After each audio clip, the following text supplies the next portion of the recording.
Ninja and Flannel. I recently noticed more and more trends of people asking the same questions regarding suppressors. You know, where suppressor, how suppressor, which suppressor, but I'll do you one better. Why suppressor? If you think the NFA is complete nonsense and a violation of our rights, make sure you like this video and drop a comment of what the best date to abolish it would be. On that same note, the Second Amendment Foundation is an awesome gun rights group that I've personally joined. This is not a paid ad, by the way, and I put a link in the description where you can join them as well. Really good dudes over there, and they support us, so I believe we should support them. So do you need a suppressor, and why? Well, first off, let's talk about the purpose of a suppressor. Now, most of the time, you're not going to get that real, James Bond effect like you saw in the beginning, although it is possible, as you can see. Now, before we get into that later on, I want to talk about the main purpose and function of a suppressor. Side note, little shameless plug here, on my Rally Defense AK, which is working well, I have my RR Weaponry Ventus can right here. Now, these are very unique because they have very high-end performance, but they're not all that expensive, and they're not cheap, but they're not that expensive. These are a modified version of 3D printed Inconel. They run to like 1800 degrees, stuff like that. Zero back pressure, which is cool, and it is one of the quietest cans I've ever shot. So check these out. Not really part of the video, that was just free. So the main thing a suppressor does, obviously, is make your shot a bit quieter. Now, it's a bit more complex than that, I would say, and what I would boil it down to is it does two things. It reduces sound signature, and it reduces flash signature. Now, flash signature is pretty straightforward. It reduces the amount of flash. Now, why this is important is because if you're shooting at night and you fire a shot and you don't have good flash suppression, you have this big camera flash out the front of your muzzle right here, which gives it away exactly where you are. The other side where it's really important and the most essential is if you're shooting with nods, night vision, and stuff like that, it can potentially be making your night vision auto gate, which is to darken and lighten every time you fire a shot, which is a royal pain. So flash suppression is really just about suppressing the flash. Now, sound signature is a little more involved than the flash reduction. So the sound itself is not going to be super quiet if you have a supersonic round. We'll talk about subsonics later in the video. When you're supersonic, you're breaking the sound barrier, if you don't already know this, and it's going to cause a crack even if your shot is quiet. So you could still hear the shot from a decent distance away. Now, what it's going to do for you is it actually makes the sound a little harder to pinpoint where it's at. I'm not exactly sure why, and you can call me on that if I'm wrong. But it seems like when you fire with the suppressor, it's a little hard to locate where it's actually happening. It might have something to do with the way the projectile is breaking the sound barrier and where the projectile is at.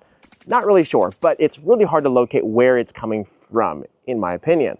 The other side that is for sure is that since it is making your shot much quieter overall, you're going to have a smaller area effect of where your shot can actually be heard from. So although 10 feet away, you might still be hearing that shot where it seems a little underwhelming. When you get a bit further away, it gets quieter much faster. So the main things you should be looking at are sound suppression and flash suppression, and real G's don't chase decibels. So if you're going for a rifle in particular, you're mainly looking at flash suppression. So the main purpose of suppressors is as we have just discussed. And the important thing to always remember is the saying, real G's don't chase decibels. That's what you need to remember with rifle cans. But if you are going to chase decibels, you should at least do it the right way. And the right way is with the correct caliber and subsonic ammunition. So do 5 rounds suppressed with this guy, just to see the difference with 45 being subs. Now, as we discussed before, a supersonic round is breaking the sound barrier, causing an additional crack besides the shot, which makes it very difficult to suppress. So subsonic ammo is just loaded below the sound barrier, which is pretty obvious, and it doesn't have that crack, so it can be much quieter. Now, you could make anything subsonic, but if certain things won't be very effective. If you make a 223 subsonic, you basically have a 22. So you want to pick a good, capable cartridge to start with. So in order, my favorite rounds to suppress are 9mm, 300 Blackout, 45 ACP, and then 7.62 39. Those are my favorites. So like right here, this is my Strylog SP45A3. This is a roller delay 45. Now most 45 is innately subsonic right from factory, just the nature of the round. And this suppresses Very nice. The other one is 300 blackout right here. Now, this is something very important to remember. If you shoot 300 blackout and you own a 5.56, I would tape some mags and only ever use those for 300 blackout, because if it ends up in your 5.56, it will grenade your upper, just so you know. But aside from all that doom and gloom, 300 blackout is fantastic to suppress. Pretty well known, but it's one of the best ones. You get like 220 grain subsonics, and they are way hearing safe. Now I'm going to give you a little cheat code, and that is that for 9mm, you don't need to buy subsonic ammo. If you buy some Reman that's 147 grain, it will innately be subsonic, and it'll be just as cheap as any other ammo and runs really nice.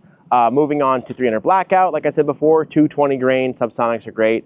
7.62 you want to go with like a 196 grain. Those are the ones I usually shoot. And then 45, you're always good to go. If you're suppressing 22 long rifle, those you want to find is CCI makes a subsonic semi, it's called, where it'll still has enough juice to cycle in your semi-autos, but it's still below the sound barrier. So those are, if you can save those in your brain, I'll try to put some links in the description for them. That'll give you a little shortcut of how to find the easiest subsonic ammo. Now, going this route with subsonics and stuff like that is going to be the best way to get that Hollywood James Bond effect, like you saw with this guy right here. And it's really fun. And if you're in PCCs, it's pretty effective. You don't have to really sacrifice any velocity or anything like that with the PCC, and that's usually the way to go. Side note, put these back on before I blast. These are actually my block ballistic glasses. These are actually pretty sweet.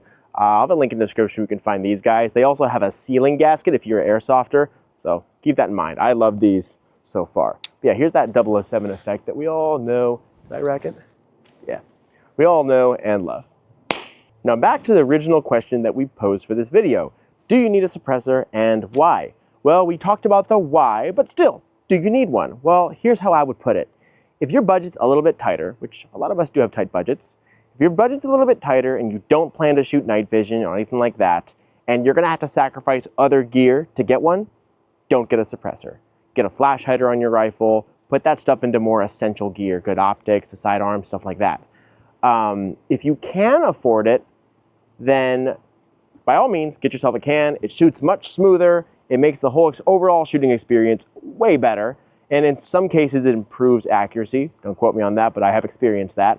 And then if you're gonna shoot night vision, you definitely need one. I would say it's pretty much essential to go with your nods. So thank you very much for watching this video to the end. I hope you enjoyed it. Hit like, comment, and subscribe to fight that commie algorithm back. And you'll see more videos like this coming soon. Farewell.